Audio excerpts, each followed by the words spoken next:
Туризм должен стать одной из ведущих отраслей экономики Кыргызстана. Для этого Кабмин предпринимает значительные меры. Так, для внесения вклада в устойчивое развитие этой отрасли был создан специальный фонд, который уже ведет ряд мероприятий по созданию наиболее благоприятных условий. У нас полный информационный вакуум внутри страны. Турист, приезжающий в Кыргызстан, не сразу поймет, куда ему поехать, как ему найти, как ему ориентироваться. То есть отсутствие информации внутри страны. Вторая проблема – это, конечно, инфраструктурная. Я не буду говорить, вы все это на виду, вы все об этом видите, все об этом знаете. Третья проблема – это системно-аналитическая проблема.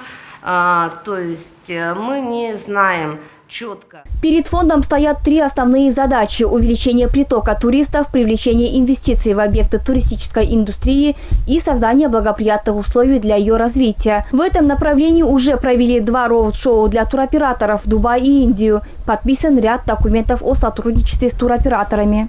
Жакынкы чыгыш регионунда Дубайды билесиз, Араб Эмиратындарынан жакынкы чыгыш бул Индияда. Азыр мына кандай натыйжага жеттик? Индияга барганда 2 шаарда өткөрдүк, роуд-шоуда 400 киши уюшулган тур пакетке сатып алууга уже мына келебиз деп атат июлда.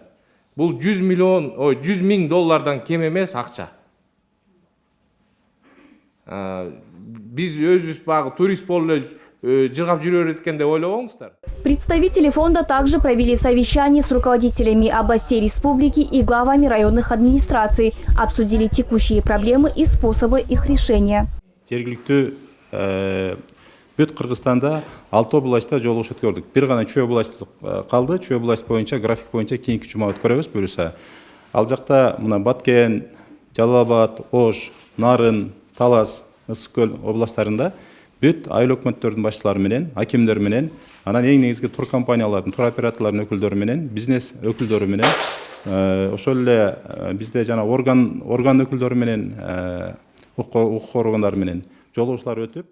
В рамках развития туризма на самых оживленных туристических маршрутах и междугородних трассах страны будут построены 68 рест-поинтов, точки отдыха.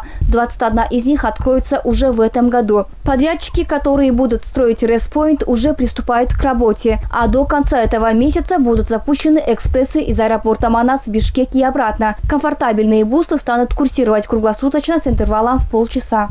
В наших планах в этом году поставить все указатели к историческим, природным и культурным объектам по стране.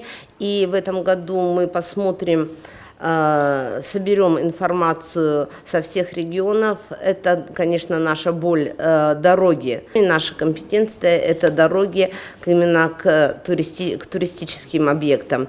Это будет строиться уже не за счет фонда, но мы будем, скажем, инициаторами этого. По словам экспертов, подобные мероприятия для развития туризма реализуются весьма качественно, так как за 30 лет на данную сферу ни разу не уделялось должного внимания. И реализация конкретных целей и намеченных планов поспособствует развитию не только туризма, но и всех сфер. Потому что задачи у нас за 30 лет независимости действительно накопились. Это начиная от рекламы страны, заканчивая строительством рест-поинтов, туалетов. У нас, к сожалению, очень мало было сделано до сегодняшнего дня в этом направлении.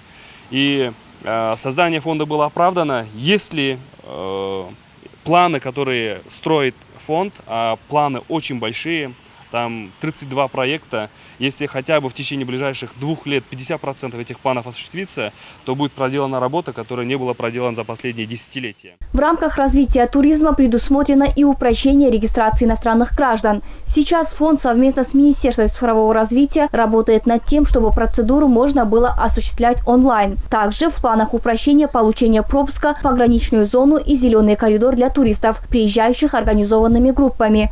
Кроме того, туристическому бизнесу уменьшат налоговое бремя. Сейчас ставка единого налога 6% от выручки при доходах до 30 миллионов сомов.